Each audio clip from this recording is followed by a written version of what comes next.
जय हिंद, नमस्कार, प्रणाम, सत श्री अकाल, आदाब, गुड मॉर्निंग, सुप्रभात। आज हम समझेंगे संविधान के जो भी महत्वपूर्ण अनुच्छेद हैं यानी कि आर्टिकल है उसके बारे में हम समझेंगे। जो भी 1 से लेकर 395 जो महत्वपूर्ण अनुच्छेद हैं उसके बारे में हम समझेंगे। आपको भी पता है चाहे लड़की हो चाहे सब्जेक्ट, जिसको टाइम ज़्यादा देंगे उसका भाव बढ़ जाता है। यानी कि इसका भाव बढ़ाने से पहले इसका भाव हम क्या करेंगे, गिरा देंगे। ठीक है, देखिए इसमें जो आर्टिकल है, आर्टिकल के बारे में हम पढ़ेंगे। सिर्फ आर्टिकल के बारे में यानी उसके हिस्टोरिकल पार्ट को हम नहीं समझेंगे। हिस्टोरिकल पार्ट को यदि हम समझें तो ये कई दिन चला जाएगा, तो हम इसे शॉर्ट में समझने की कोशिश करेंगे। जैसे कि आर्टिकल 1 में क्या लिखा गया है, 2 में, 3 में, 4 में, इस तरह हम शॉर्ट में इसे समझने की कोशिश करेंगे। जैसे ये नहीं कि एक ही बार सब चीज़ आपको हम बता दें। जैसे आपका घर बनता है तो सबसे पहले नींव डलता है, उसी तरह हम आपको सबसे पहले आर्टिकल बता दे रहे हैं। ठीक है, ये नहीं कि घर बनता है, चल कोनो गिट्टी लाया, कोनो गिट्टी छड़िया सीमेंट सब आया है घर में, तो ईंटा लेके मिस्त्री कोनो थी, कोनो कुर्सी लेके खड़ी आइल है, कोनो दरवाजा लेके घर में, तो एक बार घर थोड़ी ना बन के तैयार हो जाएगा। पहले नींव चताता है, उसके बाद दीवार चारों तरफ, उसके बाद छत ढालाता है, उसके बाद ना प्लास्टर होकर उस पर पुट्टी उट्टी मारा के तब ना चमकता है घर, वैसे थोड़ी ना। तो सबसे पहले हम आपको आर्टिकल इसमें बता देंगे। ठीक है, देखिए जो संविधान है इसे तो लिखा होता है संविधान, लेकिन इसे पढ़ा जाता है संविधान। हमको ये समझ में नहीं आता हिंदी का मात्रा कब कहाँ कैसे लग जाता है और क्या पढ़ा जाता है, हमको कुछ बुझेगा नहीं करता है। देखिए जो संविधान है, संविधान का मतलब समझिए, ये सम और विधान है। ठीक है, सम का मतलब होता है बराबर और विधान का मतलब होता है नियम कानून। यानी सबके लिए क्या होगा, ये बराबर नियम कानून होगा संविधान। ठीक है, यानी सबके लिए समान नियम कानून होगा, ये संविधान में लिखा है। ठीक है, संविधान पर देखिए, संविधान ये बताता है कि आपको ज़िंदगी कैसे जीना है, यानी इस समाज में आपको रहना है तो कैसे व्यवहार करना है। ठीक है, यानी ज़िंदगी जीने को क्या कौन सिखाता है, संविधान।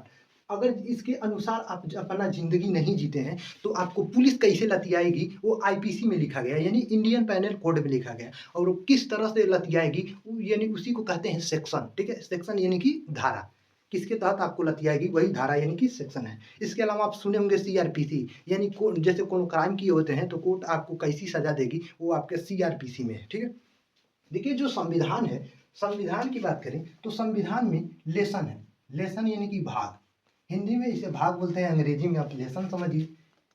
ठीक है, इसमें टोटल 22 भाग हैं अगर ए बी सी डी को छोड़ दिया जाए तो।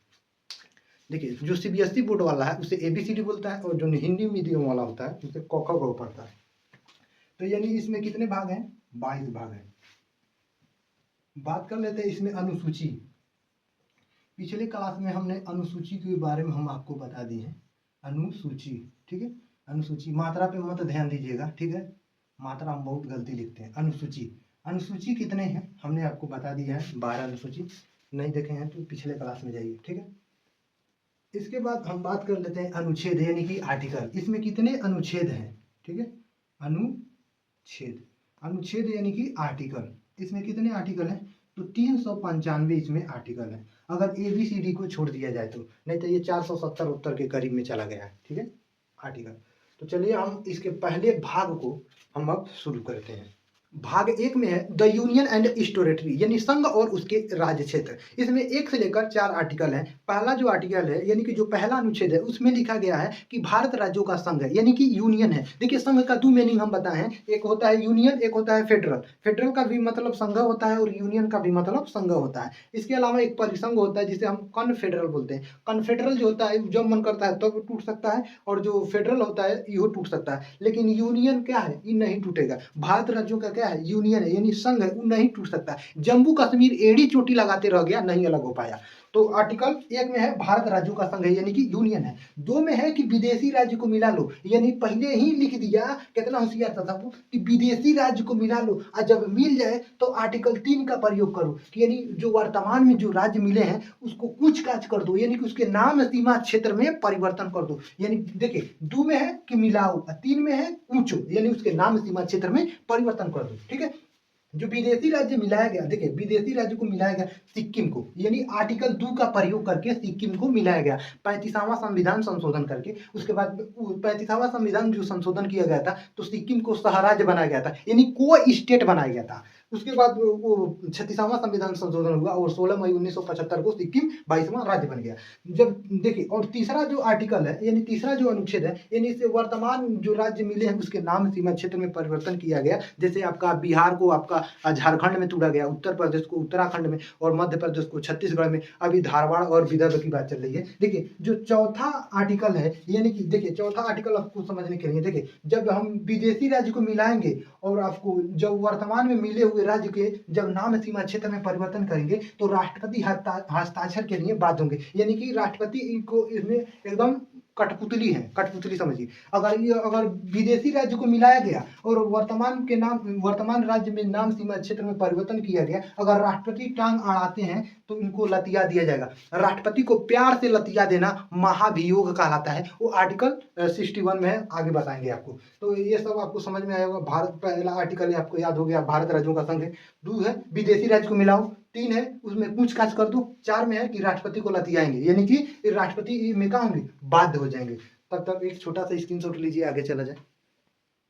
भाग 2 में है सिटीजनशिप यानी कि नागरिकता। इसमें आर्टिकल की बात करें यानी कि अनुच्छेद 5 से लेकर 11 तक इसमें अनुच्छेद है। जो 5वां अनुच्छेद है उसमें लिखा गया है प्रारंभ से नागरिकता, यानी कि जन्म के आधार पर नागरिकता। जैसे हम लोगों की नागरिकता कैसे मिली है कि हमारे माता पिता के अनुसार नागरिकता मिली है। हमारे माता पिता की जो नागरिकता है वो किन के अनुसार मिली है, हमारे दादा के अनुसार मिली है, यानी कि प्रारंभ से नागरिकता आर्टिकल 5 में लिखा गया है। उसके बाद जो आर्टिकल 6 में है, जो पाकिस्तानी जो थे वो भारत आ गए, उनकी नागरिकता। हालांकि जब आ गए तो बिना नागरिकता के थोड़ी ना रहेंगे, यानी जो पाकिस्तानी आ गए थे उनकी नागरिकता। और देखिए 7 में है जो भारत से पाकिस्तान चले गए थे, लेकिन सोचे कि अब पाकिस्तान में सही नहीं है, यानी कि वो अब सोचे कि फिर से घूम के जाना चाहिए, भारत बढ़िया है। तो जो भारत से पाकिस्तान गए और फिर से घूम के चले आए तो उनकी नागरिकता, ठीक है। और 9 में है सटल तगैला, यानी कि आप विदेशी नागरिकता लेने पे आपकी नागरिकता समाप्त कर दी जाएगी।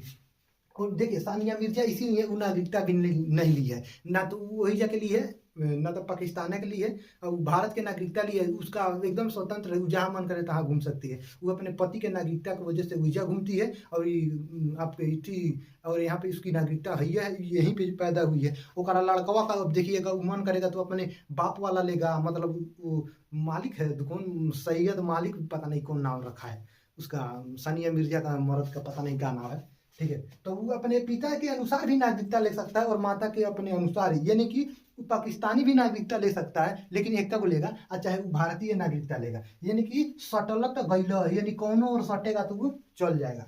उसके बाद देखिए 10वां है आपकी नागरिकता बनी रहेगी जब तक आप कोई अन्यथा काम नहीं करते हैं, कोई देश विरोधी काम नहीं करते हैं, तो आपकी नागरिकता बनी रहेगी। और 11 में है जो नागरिकता की जो कानून है वो संसद बनाएगी। संसद का वो अभी कौन, गृह मंत्रालय। गृह मंत्रालय क्या बनाती है, नागरिकता की कानून। देखिए जो नागरिकता को प्रभावशाली और शक्तिशाली बनाने के लिए ये संसद जो है वो नागरिकता बना सकती है, नागरिकता का कानून बना सकती है। यानी आर्टिकल 5 में क्या है, प्रारंभ से नागरिकता। आर्टिकल 6 में है जो पाकिस्तान से भारत आ गए थे उनकी नागरिकता। आर्टिकल 7 में क्या है, जो भारत से पाकिस्तान गए थे आए उनकी नागरिकता। आर्टिकल 9 में है सटल तगैला, यानी विदेशी नागरिकता लेने पे आपकी नागरिकता समाप्त कर दी जाएगी। और 10 में है कि आपकी नागरिकता बनी रहेगी जब तक आप कोई देश विरोधी काम नहीं करते। देश विरोधी काम आपको नहीं समझ में आया, जैसे आप संसद में घुस के बम फोड़ देगा तो देश विरोधी काम होगा कि नहीं, देश विरोधी काम है। तो यानी कि आपकी नागरिकता बनी रहेगी जब तक कोई आप देश विरोधी काम नहीं करते हैं। जैसे पाकिस्तानिया जैसे मत बन जाइएगा कि लुंगिया में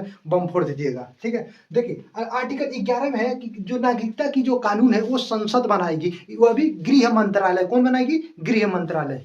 तब चलिए आगे चला जाए। भाग 3 में है आपका मूल अधिकार, यानी कि फंडामेंटल राइट। इसमें आर्टिकल 12 से लेकर 35 तक है। आर्टिकल 12 में है मूल अधिकार की परिभाषा, यानी कि 12 में क्या है, परिभाषा। 13 में है अल्पीकरण, वैसे नहीं आपको समझ में आएगा। 13 में है समझिए मूल अधिकार के साथ जो असंगत और अल्पीकरण करने वाली इसमें कानून है, यानी कि अल्पीकरण करने वाले कानून, ठीक है। 13 में क्या है, अल्पीकरण करने वाले कानून। 12 में परिभाषा, 13 में अल्पीकरण करने वाले कानून।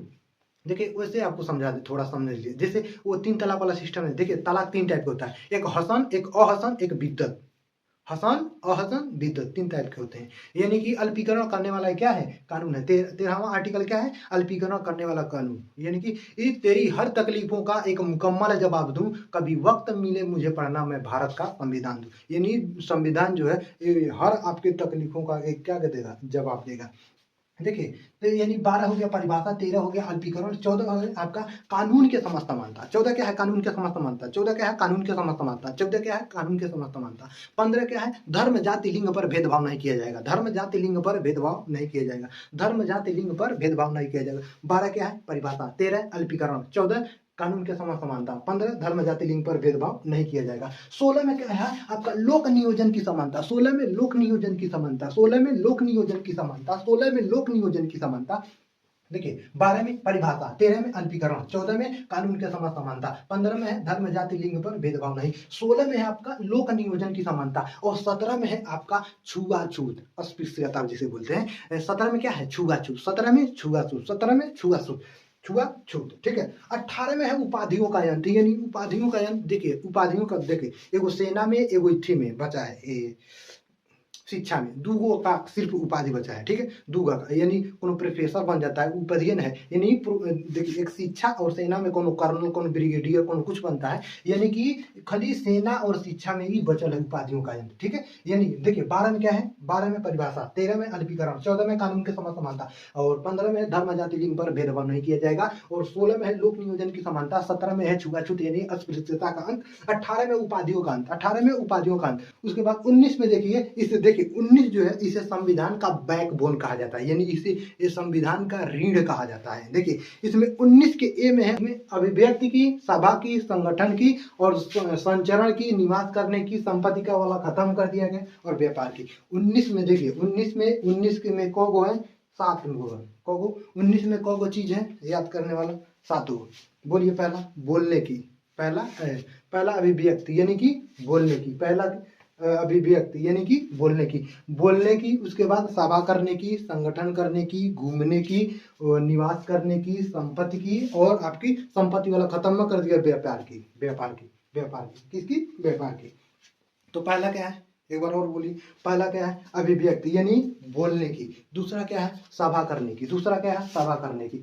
तीसरा यानी ए समझिएगा, पहला दूसरा समझिए। यानी ए में क्या है? बोलने की। बी में क्या है? सभा करने की। सी में क्या है? संगठन की। डी में क्या है? यानी घूमने की। और ई में क्या है? निवास की। ई में क्या है? निवास की। एफ में क्या है? एफ में क्या है? संपत्ति की। एफ में क्या है?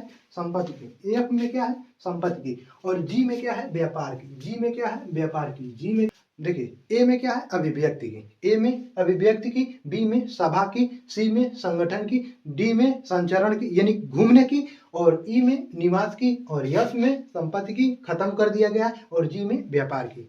अनुच्छेद 20 जो है इसमें दोष सिद्धि में संरक्षण है। यानी कि कोई व्यक्ति यदि क्राइम किया है तो जिस समय वो क्राइम किया है उस समय क्या नियम था, यानी क्या कानून था, जो जिस समय वो क्राइम किया है उसी समय के कानून के ही अनुसार उसे दंड दिया जाएगा। बल्कि ऐसा नहीं होगा कि आज के जो कानून है उसके हिसाब से, यानी जिस समय क्राइम किया है उसी समय के अनुसार उसे दंड दिया जाएगा और एक अपराध का एक दंड दिया जाएगा, ठीक है। तो 20 क्या है? दोष सिद्धि में संरक्षण।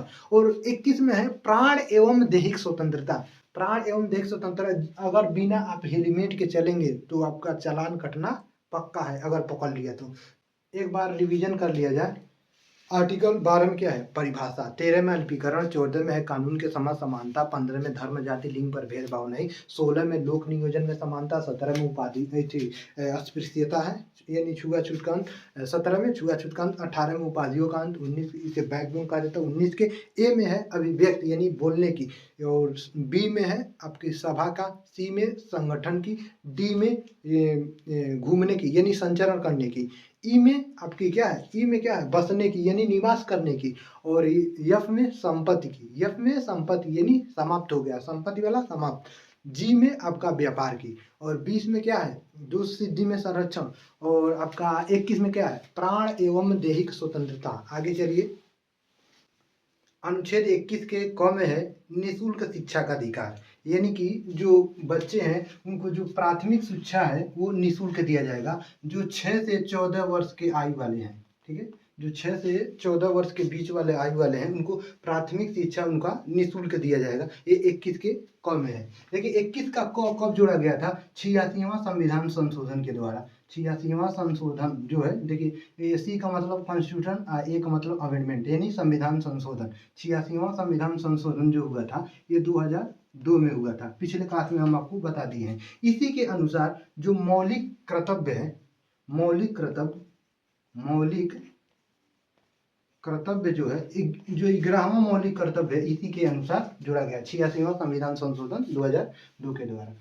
तो 21 के क में क्या है? शिक्षा का अधिकार, यानी जो बच्चे होंगे उनको निःशुल्क शिक्षा दिया जाएगा जो 6 से 14 वर्ष के आयु वाले हैं।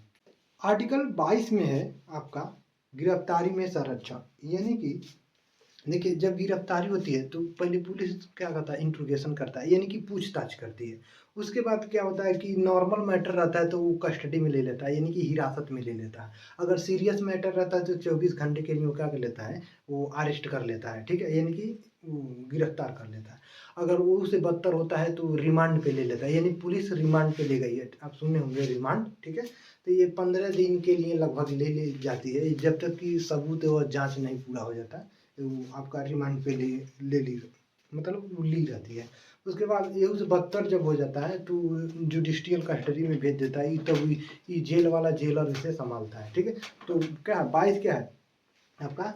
गिरफ्तारी में संरक्षण। 23 में है शोषण के विरुद्ध अधिकार। 23 में क्या है? शोषण के विरुद्ध अधिकार, यानी कि बेलात्श्रम, बेगारी और जो तस्करी के रूप के लिए ये क्या है? 23 है। 23 क्या है? शोषण के विरुद्ध अधिकार, यानी आप समझिए बेगारी के अजियारे में जीने वाले जी लेते हैं, हम फूलों के में चलने वाले कांटों में भी जी लेते हैं, ठीक है। यानी 23 क्या है आपका? बेलात्श्रम, बेगारी और तस्करी के रोक के लिए ये क्या है? 23 हो गया। 24 में है बाल नियोजन पर प्रतिबंध। 24 में बाल नियोजन पर प्रतिबंध। 24 में बाल नियोजन पर प्रतिबंध। 25 में अंतःकरण। 25 में अंतःकरण। 26 में देखिए अंतःकरण यानी कि व्यक्तिगत धार्मिक स्वतंत्रता। और 26 में है आपका सामूहिक धार्मिक स्वतंत्रता। सामूहिक धार्मिक स्वतंत्रता आपका किसमें है? 26 में। 27 में है आपका कि देखिए 27 में है धार्मिक कार्य के लिए रखे गए धन पर कोई टैक्स नहीं लगेगा। धार्मिक कार्य के लिए रखे गए धन पे कोई टैक्स नहीं होगा। हो गया आपका 27। 28 में है आपका सरकारी खर्च पर संस्थान में धार्मिक शिक्षा नहीं दिया जाएगा। सरकारी खर्च पे धार्मिक शिक्षा नहीं दिया जाएगा, ठीक है। तो देख लीजिए 22 में है गिरफ्तारी में संरक्षण। 23 में है शोषण के विरुद्ध अधिकार। 24 में है बाल नियोजन पर प्रतिबंध। 25 में है व्यक्तिगत धार्मिक स्वतंत्रता यानी कि अंतःकरण।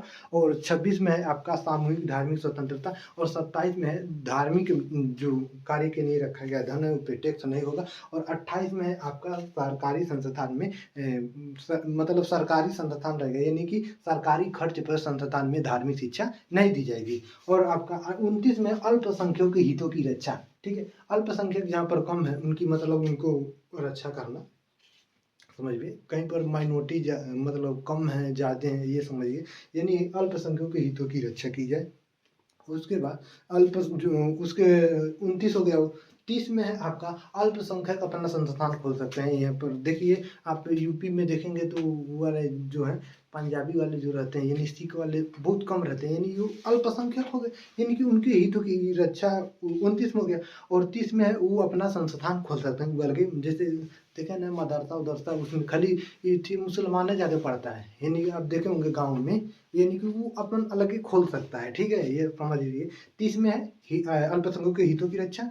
और देखिए 29 में है अल्पसंख्यकों के हितों की रक्षा। और 30 में अल्पसंख्यक अपना संस्थान खोल सकते हैं। अल्पसंख्यक अपना संस्थान खोल सकते हैं। और 31 में है संपत्ति से वंचित। इसे आर्टिकल जो 31 है इसे उठा कर फेंक दिया गया है 300 के क में, जिसे कानूनी अधिकार कर दिया गया। ये विधिक अधिकार था, उसे कानूनी अधिकार कर दिया। तो एक बार और रिवीजन कीजिए, आप एक बार और इसे रिवीजन करिए। देखिए आर्टिकल 22 में क्या है? गिरफ्तारी में संरक्षण। 23 में क्या है आपका? शोषण के विरुद्ध यानी कि बलात्कार बेगारी वाला, ठीक है, 23। 24 में है आपका बाल नियोजन पर प्रतिबंध। 24 में बाल नियोजन पे प्रतिबंध और 25 में अंतःकरण यानी व्यक्तिगत धार्मिक स्वतंत्रता और ये हो गया 25। 26 में हो गया धार्मिक सामूहिक धार्मिक स्वतंत्रता और 27 में 26 हो गया 27 में आपका धार्मिक मतलब धार्मिक कार्य के लिए रखे गए धन पे टैक्स नहीं होगा और 28 में है आपका कि सरकारी खर्च पे संस्थान में धार्मिक शिक्षा नहीं दी जाएगी और 29 में है कि आप अल्पसंख्यकों के हितों की रक्षा और 30 में है आपकी अल्पसंख्यक अपना संस्थान खोल सकते हैं और 31 में है संपत्ति से वंचित जिसे विधिक अधिकार जो था उसे एक कानूनी अधिकार कर दिया गया। आगे चलिए।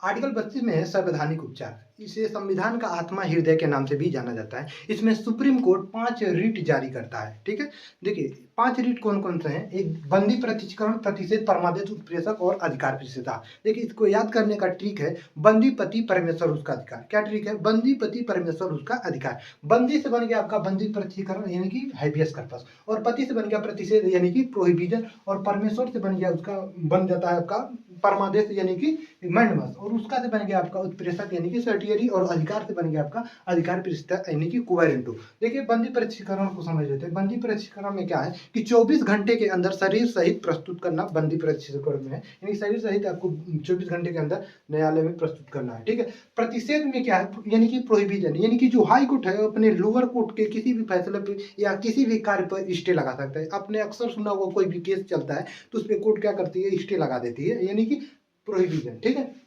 परमादेश में क्या है यानी कि मैनुअल। कोई भी कर्मचारी है वो अपने कार्य को सही तरीके से निर्वहन नहीं करता है यानी कि वो अपने कर्तव्य को पालन नहीं करता है तो हम उस पर क्या लगा देते हैं, मैनुअल लगा देते हैं। आपने अक्सर सुना होगा कि पहले क्या होता था कि जिसका दबदबा ज्यादा था तो थाना में कौन उसके खिलाफ रिपोर्टर नहीं लिखता था थानेदार, तो उस समय क्या होता था कि मतलब आपका FIR नहीं लिखाता था तो इसी के लिए आपका मैनुअल लगाया गया था, मतलब मैनुअल लाया गया। तो मैनुअल अब से क्या फायदा है कि आप किसी के खिलाफ आप अपना कंप्लेन लिखवा सकते हैं यानी कि अगर कोई नहीं लिखता है तो आप सीधे बोलिएगा if you not return my FIR तो I will complain against honourable to high court. यानी कि देखिए ये जो आपका रीट है 5 गो ये हाईर जो कोर्ट है वो जारी करता है और सुप्रीमो कोर्ट जारी करता है। देखिए ये 5 गो तो आपका सुप्रीम कोर्ट जारी करता है और हाई कोर्ट है वो 6 गो जारी करता है, एगो इंडेक्स जोड़ दिया जाता है उसमें, यानी कि 6 गो रीट आपका जारी करता है हाई कोर्ट और 5 गो आपका सुप्रीम कोर्ट रीट जारी करता है। परमादेश समझ में आएगा। देखिए परमादेश और समझिए जैसे आपके गाँव में कोटदार होता है अपना पूरा जो कोटा का राशन होता है वो देवा नहीं करता है, उस पर भी हम मैंडमस लगा देते हैं यानी कि वो अपने काम को अच्छी तरीके से उगा है निर्वहन नहीं कर रहा है, यानी मैंडमस उस पर हम लगा सकते उसका कोटा हम खत्म कर सकते हैं, यानी उसका कोटा भी खारिज किया जा सकता है मैंडमस लगा के। देखिए उसका यानी कि उत्प्रेषक में क्या है कि कोई भी फैसला मतलब लोअर कोर्ट वाला फैसला सुना दिया है तो उसके मतलब उसको जो फैसला उसके अनुचित मतलब न्याय मतलब कहा जा सकता है, यानी कि जो हाई कोर्ट वाला है वो अपने लोअर कोर्ट के मतलब न्याय को अनुचित कह सकता है। ठीक है, देखिए जो अधिकार प्रतिष्ठा यानी कि कोवेरेंटो है, कोवेरेंटो समझ लीजिए एकदम बढ़िया चीज़ है। यदि आप बाइक से जा रहे हैं यानी कि आप बिना हेलमेट के, बिना गाड़ी के कागज़ के, बिना डीएल के मतलब आप बिना इंश्योरेंस के आप यदि जा रहे हैं तो अगर कांस्टेबल पकड़ लेता है आपका यानी वो कहता है कि आप आर्टिकल 21 का मतलब उल्लंघन किए यानी प्राण एवं दैहिक स्वतंत्रता, यानी कि अपना आप खुद प्राण नहीं ले सकते हैं, आपने 21 का उल्लंघन किया हम आपका चालान काटेंगे। तो अगर यदि कांस्टेबल है तो अगर कांस्टेबल है तो आपका चालान नहीं काट सकता है। मिनिमम जो एलिजिबिलिटी होती है चालान काटने की वो कम से कम ASI रैंक का होना चाहिए, यानी असिस्टेंट सब इंस्पेक्टर आपका कम से कम उसका जो है एलिजिबिलिटी वो काट सकता है और उसके बाद SI होते हैं यानी सब इंस्पेक्टर मतलब ये तो काट सकते हैं, उसके मतलब ऊपर आते हैं यानी SI वाला जो होता है ASI यानी ई वाला जो होता है ये आपका चालान काट सकता है। मिनिमम इसका यही मतलब चीज है एलिजिबिलिटी। तो यानी अगर कांस्टेबल कौन है अगर आपका चालान काटता है तो उसका नौकरी क्या होता है, खत्म हो सकता है। अगर कोई काटता है आपका कोई कांस्टेबल चालान तो आप सीधे बोलिएगा I will take legal action against constable under the coherent section of article 32 of Indian constitution.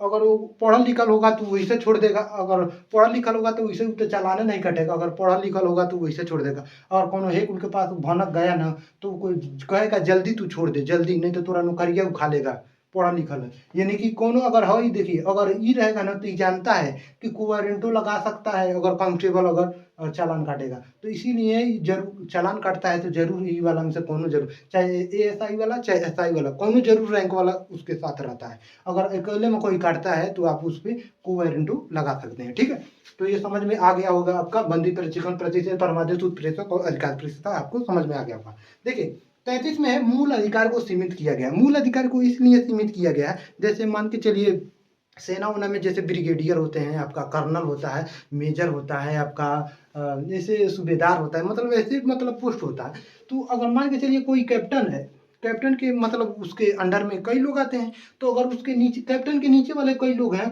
और कह दिए मतलब वो कह दिया आपको यहीं पे रहना है, अब हमारे तो क्या कर लेगो, तो मतलब वो क्या कर देगा, उल्लंघन कर रहा है, यानी वो कह रहा हमारा अधिकार है, अधिकार है, मूल अधिकार है, हम जहाँ मन करे तहाँ रहेंगे। तो वो क्या कर सकता है, मतलब उसको यहाँ पर क्या कर दिया गया है, सीमित कर दिया। आपको मानना है तो मानना है, अपने कैप्टन की बात मानना है तो मानना है, यानी मूल अधिकार को सीमित कर दिया, यानी आपका मूल अधिकार यहाँ पर नहीं चलेगा। देखिए 34 में है सैन्य कानून, यानी मार्शल लॉ, मतलब कानून जो है यानी जो सैन्य शक्ति है, मतलब जो सैन्य की जो मतलब मार्शल लॉ है उसका अलग नियम कानून होता है। मतलब वो अपने तरह से आपको मतलब अधिकार देंगे, आपको क्या करना है, यहाँ जाना जाओ, वहाँ मतलब उधर जाओ, मतलब वो अपना नियम कानून चलाते हैं, सैन्य कानून हो गया। उसके बाद 35 है संसद। संसद जो है आपका मूल अधिकार से संबंधित कानून बना सकती है आपका संसद में। तो ये समझ में आया होगा, आगे चलिए जाए। भाग 4 है, ये है आपका राज्य के नीति निर्देशक तत्व।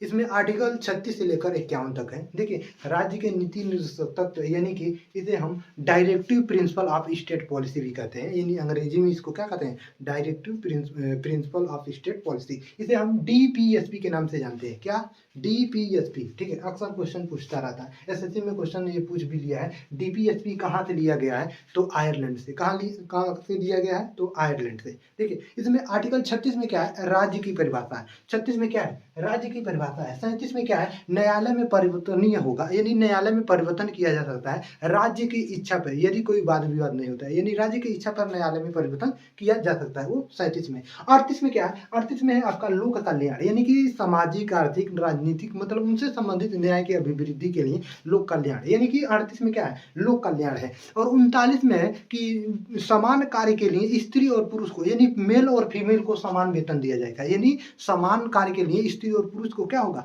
समान वेतन दिया जाएगा। और 39 के क में है समान न्याय, यानी कि निःशुल्क विधि सहायता। देखिए 39 के क में क्या है, समान न्याय यानी कि निःशुल्क विधि सहायता। क्या है 39 क में, निःशुल्क विधि सहायता। और 40 में है ग्राम पंचायत। 40 में क्या है, ग्राम पंचायत। तो एक बार और देख लीजिए, ये कहाँ से लिया गया है, आयरलैंड से। डीपीएसपी कहाँ से लिया गया है, आयरलैंड से। और 36 में क्या है, राज्य की परिभाषा। 37 में क्या है, न्यायालय में परिवर्तनीय होगा राज्य की इच्छा पर, यदि कोई वाद विवाद नहीं होता। 38 में क्या है आपका, लोक कल्याण है। 38 में लोक कल्याण। और 39 में क्या है, समान कार्य के लिए स्त्री और पुरुष को समान वेतन। और 39 के क में क्या है, 39 क में है आपका निःशुल्क विधि सहायता। क्या है, समान न्याय के लिए निःशुल्क विधि सहायता। और 40 में क्या है आपका, ग्राम पंचायत। 40 में क्या है, ग्राम पंचायत। आगे चलिए, आर्टिकल 41 42 43, इसको याद करने का ट्रिक है, दमन। देखिए द से बना है दशा, म से मनुचित, न से निर्वाह।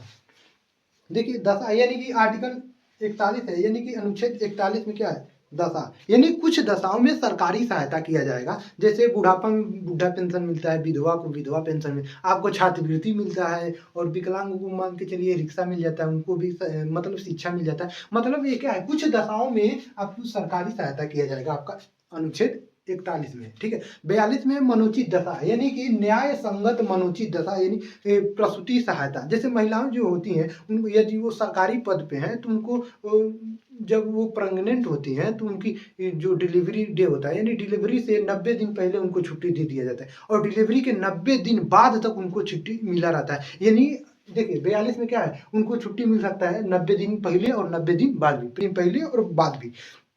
साथ में अगर उसका पति भी अगर कोनो सरकारी पद पे है तो उसको भी 15 दिन पहले, यानी कि पहले दिन पहले ही उसको छुट्टी मिल जाएगा, 15 दिन बाद तक, यानी कि 1 महीने तक उसको पति को भी छुट्टी मिल सकता है। ये किसके तहत, 42 के तहत, यानी इसमें क्या है, न्याय संगत मनुचित दशा प्रसूति सहायता, किसमें, 42 में। और 43 में है आपका निर्वाह योग्य मजदूरी, 43 में क्या है, निर्वाह योग्य मजदूरी। और 43 के क में है कामगारों की भागीदारी, 43 के क में क्या है, कामगारों की भागीदारी। और 43 के ख में है सहकारी समिति, 43 के ख में क्या है, सहकारी समिति, 43 के ख में क्या है, सहकारी समिति। और 44 में क्या है, समान सिविल संहिता, 44 में क्या है, समान सिविल संहिता। और 45 में क्या है, निःशुल्क और अनिवार्य शिक्षा का उपलब्ध कराना, उपबंध, देखिए एम लक्ष्मीकांत में यह उपबंध है, ज्यादा लिखता है, ठीक है, यानी उपलब्ध कराना, अनिवार्य और निःशुल्क शिक्षा को उपलब्ध कराना, ये किसमें है, 45 में। 46 में SC ST यानी कि जो बैकवर्ड, देखिए SC ST और बैकवर्ड क्लास वाले जो हैं उनके विशेष प्रावधान है, क्या SC ST बैकवर्ड वाले को विशेष प्रावधान है। तो एक बार और रिविजन कीजिए, दमन, दमन में क्या है, देखिए 2 से बना है दशा यानी 41, और 42 यानी म से बना है आपका मनोचित, और यानी कि 42 हो गया।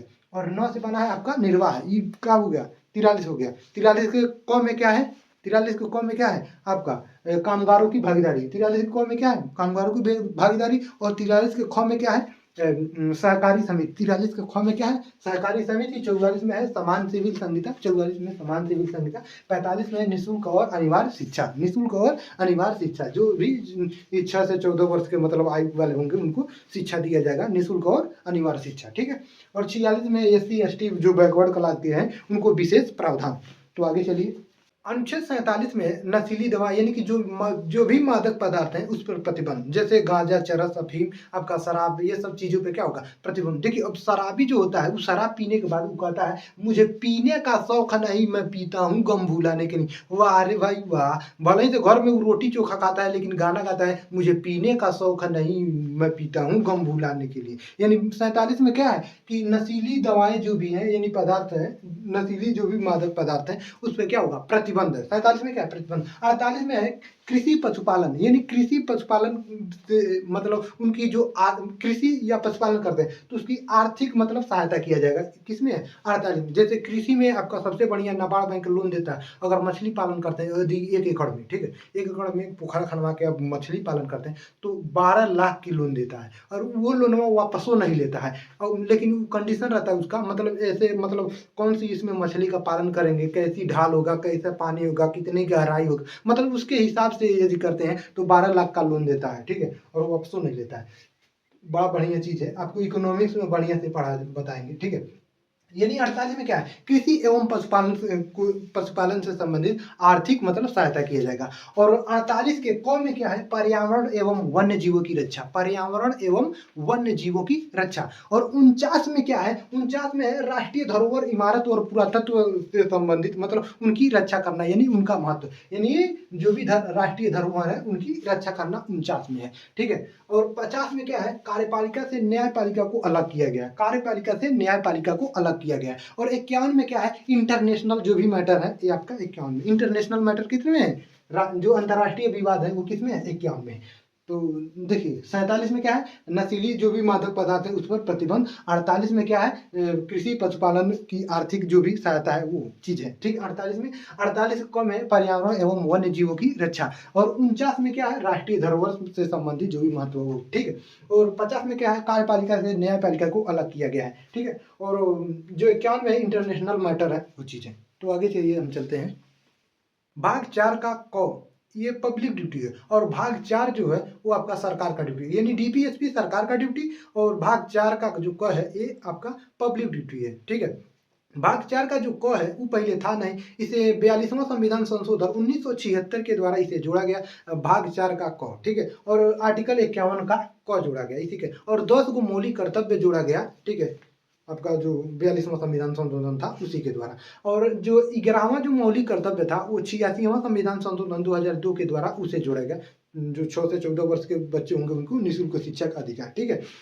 देखिए जो मूल कर्तव्य है, सबसे पहले मूल कर्तव्य कौन रखा था, तो सबसे पहले जो मूल कर्तव्य है वो जापान रखा था, ठीक है। लेकिन क्वेश्चन ये बनेगा कि जो भारत का मूल कर्तव्य है वो कहाँ से लिया गया है, तो रसिया से मूल कर्तव्य लिया गया है। क्वेश्चन ये बनता है कि मूल अधिकार कहाँ से लिया गया है, तो अमेरिका से मूल अधिकार को लिया गया है, अमेरिका से मूल अधिकार को और रसिया से आपका मूल कर्तव्य को, ठीक है। क्वेश्चन बनता है ध्यान रखिएगा, ठीक है। जो मूल कर्तव्य, अब देखिए करके समझ लेते हैं। देखिए जो पहला मूल कर्तव्य है उसमें क्या लिखा गया है, प्रत्येक नागरिक का कर्तव्य होगा कि वो अपने संविधान का पालन करेंगे, यानी कि उसके आदर्श है, यानी उनकी जो संस्थाएं हैं, राष्ट्रीय ध्वज है, राष्ट्रीय गान है, मन उसका पालन करेंगे, यानी उसका आदर करेंगे। एक में है। दो में क्या है कि स्वतंत्रता, यानी कि जो स्वतंत्रता के लिए जो राष्ट्रीय आंदोलन हुए थे, यानी राष्ट्रीय आंदोलन को प्रेरित करने वाले जो उच्च आदर्श हैं उसका अपने हृदय में बताए रखेंगे। दो में। और तीन में क्या है, भारत की प्रभुता, एकता, अखंडता की रक्षा करेंगे। तीन में क्या है, भारत की एकता, अखंडता, प्रभुता की मतलब उनकी रक्षा करेंगे। तीन में है। चार में है देश की रक्षा करेंगे। और पांच में है कि भारत के सभी लोगों की देखिए समान प्रभुता होगी, ठीक है, समान प्रभुता की भावना होगी। इसमें क्या है, पांच में क्या है, भारत के सभी लोगों की समान क्या होगी, प्रभुता की भावना होगी। और छह में है सामाजिक संस्कृति और जो गौरवशाली परंपरा है उनके लिए महत्वपूर्ण समझे गए हैं, ठीक है। क्या है इसमें, सामाजिक संस्कृति और मतलब संस्कृति की गौरवशाली परंपरा की महत्व, ठीक है। इसमें है आपका 6 में। 7 में है पर्यावरण की रक्षा, 7 में क्या है, पर्यावरण की रक्षा। और 8 में है वैज्ञानिक दृष्टिकोण और ज्ञान अर्जन को के लिए प्रेरित होंगे, मतलब उनकी भावना को विकास करेंगे, ठीक है। 8 में हो गया। 9 में है सार्वजनिक संपत्ति की रक्षा करेंगे, यानी कि मतलब कोनो सरकारी चीजों पे मतलब अटैक नहीं करेंगे, चुरा उरा के घोरे नहीं लाएंगे, यानी उसकी रक्षा करेंगे, ठीक है। 10 में क्या है, व्यक्तिगत एवं सामूहिक रूप से सभी क्षेत्रों में, देखिए यहाँ पर सभी लिख लीजिएगा, सभी सभी क्षेत्रों की मतलब क्षेत्रों की ओर बढ़ने का सतत प्रयास करेंगे, ठीक है। इसमें क्या है, व्यक्तिगत एवं देखिए व्यक्तिगत एवं सामूहिक रूप से सभी क्षेत्र में मतलब आगे बढ़ने की इसमें सतत प्रयास, यदि हर्षक प्रयास करेंगे, ठीक है। ये हो गया आपका 10 में। 11 में है कि 6 से और 14 वर्ष के बीच वाले आयु की प्राथमिक शिक्षा को प्रदान करना, यानी 6 से 14 वर्ष के बीच के आयु वाले जो लोग बच्चे हैं उनको मतलब शिक्षा दी जाएगी। ये आपका मूल कर्तव्य हो गया। एक आध बार पढ़ लीजिएगा। देखिए हम इसे शॉर्ट में लिखने की कोशिश किए, आप बुक में पढ़ेंगे तो बढ़िया से देगा भाषा उषा में, लेकिन हम अपने भाषा में थोड़ा मतलब कुछ चीज़ों को लिखे हैं, कुछ नहीं लिखे हैं, आप ध्यान में रख लीजिएगा, ठीक है। तो आगे चलिए हम चलते। भाग 5 में है संघ, यानी कि यूनियन। इसमें अनुच्छेद 52 से लेकर 151 तक है। इसमें राष्ट्रपति उपराष्ट्रपति को पहले हम समझ लेते हैं। देखिए राष्ट्रपति को मतलब याद करने उनके से जो संबंधित अनुच्छेद हैं वो याद करने के लिए, और उपराष्ट्रपति से जो संबंधित अनुच्छेद उसको याद करने के लिए ट्रिक है, पकानी को का दुयो दशम उस रानी का चूस, ठीक है, ये ट्रिक है। तो पहले राष्ट्रपति को निपटा लेते हैं। राष्ट्रपति को देखिए, राष्ट्रपति को याद करने का ट्रिक है, पकानी को का दुयो दशम। प से बना है आपका पद, यानी राष्ट्रपति का पद। 52 में क्या है, राष्ट्रपति का पद। 52 में क्या है, राष्ट्रपति का पद। का से बना है आपका संघ कार्यपालिका, यानी का से बना है आपका कार्यपालिका, यानी कार्यपालिका की शक्ति, ठीक है, कार्यपालिका की संघ कार्यपालिका की शक्ति, ठीक है। का से बना है कार्यपालिका। 53 में क्या है, कार्यपालिका। 53 में क्या है, कार्यपालिका, ठीक है। नी से बना है निर्वाचन, नी से बना है आपका निर्वाचन, नी से बना है आपका निर्वाचन। 54 में क्या है, निर्वाचन। 54 में क्या है, निर्वाचन, ठीक है। 54 में क्या है, निर्वाचन, ठीक है। 52 में क्या है, पद। और 52 में क्या है, पद। और 53 में क्या है, कार्यपालिका की शक्ति। 53 में क्या है, संघ कार्यपालिका की शक्ति। 54 में क्या है, निर्वाचन, राष्ट्रपति का निर्वाचन, ठीक है। को से बना है आपका, देखिए कोटा। को से बना है आपका कोटा। देखिए कोटा किसमें है, 55। कोटा किसमें है, 55। कोटा किसमें है, 55। कोटा किसमें है, 55। देखिए कोटा बराबर होता है, देखिए टोटल वोट बत्ते जो उम्मीदवारों की संख्या होता है और प्लस 1 होता है। आपका एक फार्मूला, जब उम्मीदवार कम होते हैं तो ये फार्मूला लगता है, और जो जब उम्मीदवार ज़्यादा होते हैं तो टोटल जो वोट होता है बट उम्मीदवारों की संख्या प्लस 1, उसके बाद प्लस 1 होता है, ठीक है। हालांकि यार पूछता नहीं, पूछ लेगा तो याद रखेगा। यानी देखिए 55 में क्या है, कोटा। देखिए और देखिए का से बना है आपका काल, यानी कार्यकाल। का से बना है आपका कार्यकाल, यानी कि काल कहिए या कार्यकाल कहिए। यानी 56 में क्या है, कार्यकाल। 56 में क्या है, कार्यकाल। 56 में क्या है, कार्यकाल, ठीक। दू से बना है आपका दोबारा निर्वाचन, यानी राष्ट्रपति का दोबारा निर्वाचन। 57 में क्या है, दोबारा निर्वाचन, राष्ट्रपति का दोबारा निर्वाचन। यो से बना है योग्यता। यो से बना है योग्यता, यानी 58 में क्या है, योग्यता, यानी राष्ट्रपति का मतलब उनकी आयु के नाम से 35 वर्ष उनकी आयु होनी चाहिए, 50 गो प्रस्तावक, 50 गो अनुमोदक होना चाहिए, ये सब चीजें हैं, ठीक है। यानी 58 में क्या है, योग्यता। 58 में क्या है, योग्यता। देखिए 10 से बना है आपका दशा, यानी कि कंडीशन, यानी पागल व दिवालिया ना हो, ठीक है। तो 59 में क्या है मतलब दशा, 59 में क्या है दशा, राष्ट्रपति के लिए मतलब निर्वाचित जो होंगे उनकी क्या है दशा है, राष्ट्रपति के लिए क्या है दशा, दशा कितनी है 59 में, 59 में क्या है दशा, ठीक है। 100 से बना है शपथ, शपथ 60 में शपथ है, 60 में शपथ है, 60 में शपथ, 60 में शपथ। म से बना है महाभियोग, म से बना है महाभियोग, 61 में क्या है महाभियोग, 61 में क्या है महाभियोग, हमने बता दिया है आपको पहले, राष्ट्रपति को प्यार से लतिया देना महाभियोग कहलाता है, ठीक है। यानी 61 में क्या है आपका महाभियोग। देखिए 62 में क्या है खाली पद है, राष्ट्रपति का खाली पद होगा यानी रिक्त पद होगा तो उसे 6 महीना के अंदर उसे मतलब उस पद पर नियुक्त कर दिए जाएंगे राष्ट्रपति, यानी वो पद खाली नहीं रख सकता, 6 महीने के अंदर मतलब चुनाव करके राष्ट्रपति को उस पर नियुक्त कर दिया जाएगा, ठीक है। तो 62 में क्या है खाली पद, राष्ट्रपति का खाली पद ढेर दिन नहीं रहेगा, 6 महीने से 6 महीने के अंदर उसको भर देना है पद को, ठीक है। अब देखिए यहाँ तक हो गए राष्ट्रपति, यहाँ तक क्या हो गए राष्ट्रपति कंप्लीट हो गए। उसके बाद यहाँ से शुरू होते हैं उपराष्ट्रपति, उपराष्ट्रपति का ट्रिक है उस रानी का चूस, ठीक है, उस रानी का चूस, उससे बनता है आपका देखिए उपराष्ट्रपति, उससे क्या बनता है उपराष्ट्रपति। 63 में क्या है उपराष्ट्रपति, 63 में क्या है उपराष्ट्रपति। 100 से बना है सभापति, 100 से क्या बनता है सभापति, यानी 64 में सभापति है, 64 में क्या है सभापति। जो सभापति होता है वो जो राज्यसभा होता है उसका मतलब ये सभापति होता है, राज्यसभा का सभापति कौन होता है उपराष्ट्रपति, राज्यसभा का सभापति कौन होता है उपराष्ट्रपति, राज्यसभा का सभापति कौन होता है उपराष्ट्रपति, ठीक है।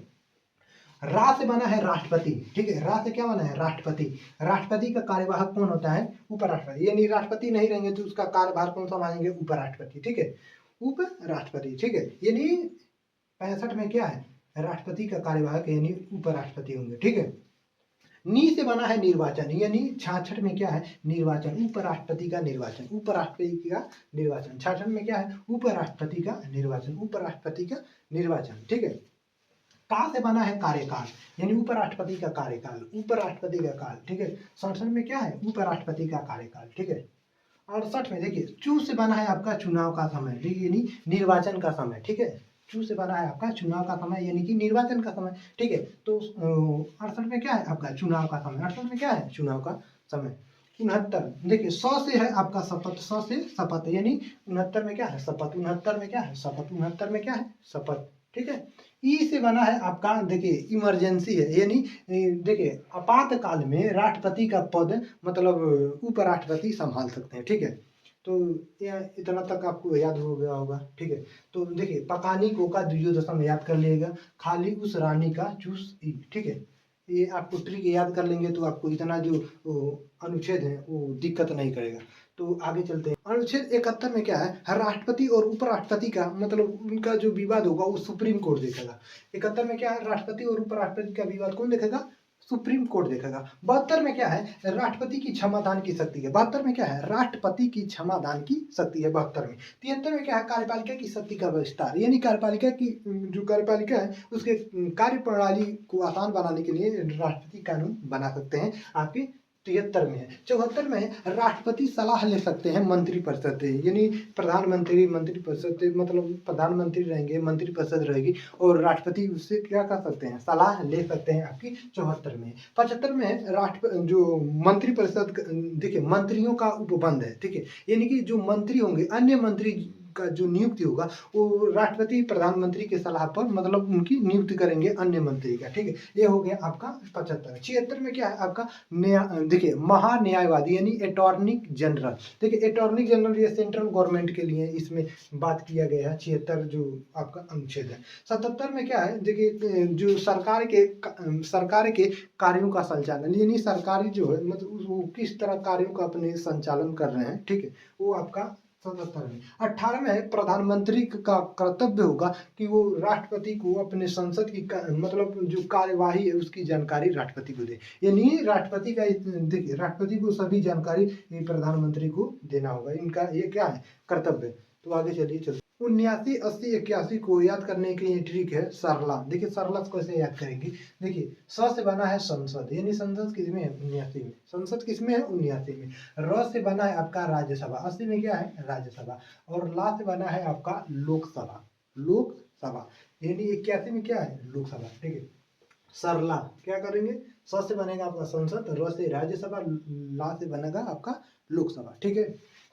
उसके बाद 82 में देखिए इसमें लिखा गया है प्रत्येक जनगणना के बाद जो संसद होगा मतलब संसद के सीट को बढ़ाया जाएगा, यानी 10 लाख आबादी पे ये वो संसद की व्यवस्था किया जाएगा। ठीक है, यानी इसमें क्या किया जाएगा, सीटों का समायोजन किया जाएगा। प्रत्येक जनसंख्या के बाद क्या होगा, सीटों का समायोजन किया जाएगा। 10 लाख आबादी पे ये वो संसद की व्यवस्था किया जाएगा। ये आपका 82 में है। और 83 में है संसद की अवधि। देखिए संसद की जो अवधि होती है, संसद की अवधि देखिए, संसद की जो राज्यसभा के जो सदन होता है वो आपका अस्थायी होता है, लेकिन लोकसभा के जो सदन होता है वो अस्थायी होता है। ये 5 वर्षों के लिए होता है। लोकसभा कितने वर्षों के लिए, 5 वर्षों के लिए। ठीक है, तो ये हो गया आपका 83। 84 में क्या है, संसद की योग्यता। लोकसभा में 25 वर्ष की आयु मतलब ये योग्यता है, और जो राज्यसभा की जो योग्यता है मतलब उसकी आयु 30 वर्ष है। ठीक है, लोकसभा में 25 वर्ष और राज्यसभा में 30 वर्ष। ये आपका हो गया 84। 84 जो अनुच्छेद है इसमें क्या है, लोकसभा देखिए संसद की क्या है योग्यता हो गया आपका 84 में। 85 क्या है, संसद की सत्र। देखिए संसद की सत्र यानी इसे सत्र वाहन बोलते हैं। ठीक है, यानी संसद की क्या है, इसमें सत्र है। ठीक है, 86 में क्या है, अभिभाषण, यानी राष्ट्रपति यानी पहले सत्र में ये बैठक करते हैं, वही आपका हो जाता है अभिभाषण, यानी वो अपना अभिभाषण देते हैं पहले सत्र में। ठीक है, पहली वर्ष के पहले सत्र में। ठीक है, 87 जो है ये विशेष अभिभाषण। विशेष अभिभाषण में ये इसमें क्या होता है कि राष्ट्रपति मतलब पहले जो मतलब बैठक हुई होती है, पहले सत्र की पहले वर्ष में जो बैठक होती है उसे विशेष रूप से मतलब उसे संबोधित करते हैं। ये जब मन करता है तब किसी भी माह में ये बैठ सकता है, विशेष जो अभिभाषण होता है। ठीक है, ये 87 भी आपको समझ में हो गया, आ गया होगा। 88 में क्या है, मंत्रियों और जो महान न्यायवादी हैं उनका इसमें अधिकार है। मंत्री और जो महान न्यायवादी हैं उसका इसमें अधिकार है। तो देखिए 79 में क्या है आपका, 79 में क्या है, संसद है, और आपका जो 80 में क्या है आपका राज्यसभा है, और 81 में क्या है, लोकसभा है, और 82 में क्या है आपका जो जनगणना के अनुसार मतलब जनगणना के अनुसार 10 लाख आबादी पे एगो सांसद को चुना जाएगा, मतलब जनगणना जब होगा तो। ठीक है, और 83 में क्या है आपका संसद की अवधि है। ठीक है, और 84 में क्या है, संसद की योग्यता है, और 85 में क्या है, संसद का सत्र है। ठीक है, और 86 में क्या है, अभिभाषण है, राष्ट्रपति के अभिभाषण देंगे। ठीक है, और 87 में क्या है, विशेष अभिभाषण, यानी राष्ट्रपति इसमें भी मतलब अभिभाषण देते हैं, यानी विशेष होता है कि ये किसी भी मतलब किसी भी वक्त ये बैठक इसकी हो सकती है। ठीक है, 88 में मंत्री एवं महान्यायवादी का इससे अधिकार। तो चलिए आगे चलते हैं। अनुच्छेद 79 में है राज्यसभा के जो सभापति होते हैं और उपसभापति हैं उसकी चर्चा किया गया 79 में। 90 में है आपका जो राज्यसभा के उपसभापति होते हैं उनकी जब पद रिक्त होती है तो उसकी चर्चा किया गया है आपका 90 में। उसके बाद 91, 92 उतना इम्पोर्टेंट नहीं है। 93 में जो लोकसभा के अध्यक्ष और उपाध्यक्ष होते हैं उनकी चर्चा किया गया है आपका 93 में। और 98 में देखिए, 98 में संसद की कार्य मतलब संसद की जो सचिवालय है वो आपका 98 में क्या है, संसद की सचिवालय। और 99 में है संसद में जो सदस्य होते हैं उनकी शपथ की बात की गई है। किसमें, 99 में संसद के जो सदस्य हैं उसकी शपथ की बात की गई है 99 में। और 100 जो है इसमें गणपूर्ति है, यानी कि संसद की गणपूर्ति, यानी कि संसद के जो मतदान है, यानी जो रिक्त स्थान होते हैं उसके लिए मतलब यदि वो नहीं होते हैं तो उनकी कार्य की मतलब उनकी शक्ति। ठीक है, यानी कि संसद की मतदान समझिए, यानी कि संसद की गणपूर्ति समझिए 100। देखिए 100 में क्या है आपकी संसद की गणपूर्ति। और 108 में है आपका संयुक्त बैठक। 108 में क्या है, संयुक्त बैठक। और 109 में है आपका धन विधेयक। 109 में क्या है, धन विधेयक। और 110 में है धन विधेयक को परिभाषित किया गया है। और 109 में क्या है, 109 में धन विधेयक और 110 में धन विधेयक को परिभाषित किया गया है। तो आगे चलिए, अनुच्छेद 111 में है आपका विधेयक की अनुमति, यानी विधेयक पर अनुमति। ठीक है, और 112 में है आपका बजट। 112 से याद रखिएगा आपका बजट। ठीक है, 112 में आपका क्या है, बजट। और 113 में है आपका प्राकलन। प्राकलन से समझिए कि आकलन इसमें लगाया जाता है कि जो बजट है उस पर मतलब कितना खर्च आएगा, वो आपका 113 हो गया। और आपका 114 में है आपका विनियोग आपका विधेयक। 114 में क्या है, विनियोग विधेयक। और 115 है उसमें अतिरिक्त यानी अनुपूरक जो अनुदान है, देखिए अनुदान से समझिए किसी मतलब कार्य के लिए मतलब धन का मतलब अनुदान किया जाता है तब ना कोनो काम होता है। कोई भी मतलब ब्रिज उरिज कुछ बनता है मतलब सरकारी चीजें से बनता है तो बजट पास न किया जाता तब यानी कि अनुदान दिया जाता है, ठीक है। यानी क्या हो गया, 115 में क्या है, अतिरिक्त अनुपूरक अनुदान है आपका 115 में। 16 में है आपका लेखानुदान। 16 में क्या है, लेखानुदान। 16 में क्या है आपका लेखानुदान। 17 में है वित्तीय विधेयक। 17 में क्या है, वित्तीय विधेयक। 16 में है लेखानुदान और 17 में आपका वित्तीय विधेयक। और आपका 20 में है संसद में प्रयोग किए जाने वाला भाषा हिंदी और अंग्रेजी दोनों आप प्रयोग कर सकते हैं। 20 यानी आर्टिकल 20 में क्या है, 120 में क्या है, संसद में आप हिंदियों और अंग्रेजी दोनों आप प्रयोग कर सकते हैं। ये आपका 120 में है। और 121 में है संसद का आचरण जो कार्य प्रणाली है वो, यानी संसद के आचरण जो कार्य प्रणाली है वो आपका 121 में। और 122 में देखिए 122 में क्या लिखा गया है कि जो न्यायालय होगा वो संसद के कार्यवाही की जांच नहीं कर सकता है। देखिए कितना चालाक है सब, संसद कितना चालाक है कि न्यायालय संसद के कार्य मतलब उसके कार्य विधि की जांच नहीं कर सकता है आपका न्यायालय। तो चलिए देखिए, और आपका 22 हो गया। और ये 123 जो है राष्ट्रपति का अध्यादेश है। 123 में क्या है, राष्ट्रपति का अध्यादेश। इसके बाद आपका वो न्यायालय वाला सिस्टम मतलब वो चालू हो जाता है, उसको अलग हम समझ लेते हैं। 124 में सुप्रीम कोर्ट की चर्चा है, यानी कि सुप्रीम कोर्ट की गठन की बात किसमें किया गया है, 124 में। 125 में है जजों की वेतन की चर्चा किया गया है, यानी किन जजों को कितना सैलरी दिया जाएगा, ये सब चीजें हैं। यानी आप जानते करते हैं सीनियर जूनियर इस तरह के जज होते हैं, किसको कितनी सैलरी दिया जाएगा, यानी जजों की चर्चा, जजों की वेतन की चर्चा किसमें है, 125 में। और 126 में क्या है कि जो चीफ ऑफ जस्टिस होते हैं जब मतलब घरे रह गए मतलब इनकी अनुपस्थिति में क्या होगा कि कुछ जजों में से एक जज को क्या करेंगे, हम एक मुख्य न्यायाधीश के रूप में बना देंगे, ठीक है। और उनको क्या कहते हैं, उनको जब वो एक जज मुख्य न्यायाधीश के रूप में बन जाते हैं तो उनको हम कार्यकारी मुख्य न्यायाधीश के मतलब नाम से यानी कार्यकारी मुख्य न्यायाधीश उनको कहते हैं, ठीक है। 126 हो गया। 127 में क्या होगा, जब चीफ ऑफ जस्टिस है ना वो एकदम परेशान हो जाएंगे काम करते करते, मतलब उनके एडजॉइंट वाले जो न्यायाधीश हैं यानी तदर्थ न्यायाधीश होते हैं उनकी संख्या में जब कमी हो जाती है तो राष्ट्रपति से क्या करते हैं, सिफारिश करते हैं कि तनि न्यायाधीश को बढ़ा दीजिए, यानी तदर्थ जो न्यायाधीश है एडजॉइंट वाले उसको उसकी संख्या को क्या करिए, बढ़ा दीजिए, ठीक है। यानी उसके लिए वो क्या करते हैं, सिफारिश करते हैं, किसमें, तो 127 में। 128 में क्या है कि जो तदर्थ न्यायाधीश होते हैं जब उनकी अनुपस्थिति होती है, यानी कि जब वो होइबा नहीं करते हैं, वो घरे चल जाते हैं, मतलब झगड़ा उगड़ा करके हमको सियाले हम नहीं आ जाएंगे, तो मतलब उनके लिए क्या होगा, जब वो अनुपस्थित होंगे तो सुप्रीम कोर्ट के जो जज होते हैं वो उनकी स्थान ले सकते हैं, यानी सुप्रीम कोर्ट के मतलब जो जज हैं उनको लाया जा सकता है सेवा निवृत्ति के लिए। वो आपका हो गया 128।